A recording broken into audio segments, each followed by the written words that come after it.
اور خبر ہے فیصل آباد سے، جہاں پر گھنٹہ گھر اور اطراف کے جو بازاری مراکز ہیں وہاں پر بے نامی بینک اکاؤنٹس ہونے کا انکشاف ہوا ہے۔ ایف بی آر نے بے نامی اکاؤنٹس کے حوالے سے اسٹیٹ بینک کو مراسلہ بھیجا ہے۔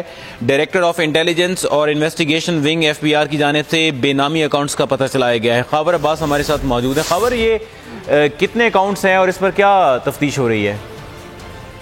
مرید، ابتدائی طور پر تو ابھی تک یہ تقریباً 10 کے قریب اکاؤنٹ سامنے آئے ہیں اور یہ ایف بی آر کی جانب سے ایک مراسلہ لکھا گیا ہے اسٹیٹ بینک کو کہ یہاں پر جو ہے گھنٹہ گھر کے اطراف میں جتنے بینک موجود ہیں ان میں بے نامی اکاؤنٹ کا انکشاف ہوا ہے۔ مراسلہ میں یہ بتایا گیا ہے کہ جو تاجر حضرات ہیں وہ اپنے ٹی بوائز، ڈرائیورز یا اس طرح کے عملہ کے نام پر بے نامی اکاؤنٹس بناتے ہیں، جس کی وجہ سے ٹیکس کی بچت کی جا سکے۔ اس کے لیے مزید تفتیش کی ضرورت ہے۔ اس کے ساتھ ہی ساتھ انہوں نے یہ بھی درخواست کی ہے اسٹیٹ بینک سے کہ جتنے بھی یہاں پر بینکس موجود ہیں ان میں اکاؤنٹس ہیں ان کی ویریفیکیشن کروائی جائے نادرا سسٹم کے ذریعے سے، سم امپریشن کے ذریعے سے، تاکہ اصل مالکان کا، بینک کے مالکان کا، بینک اکاؤنٹس کے مالکان کا پتہ چلایا جا سکے۔ ابھی تک تقریباً 10 کے قریب یہ اکاؤنٹس ہیں جن کے بارے میں انکشاف ہوا اور یہ لیٹر جو ہے وہ اسٹیٹ بینک کو لکھا گیا ہے ایف بی آر کی جانب سے۔ جی، شکریہ آپ کا خاور عباس اس بارے میں۔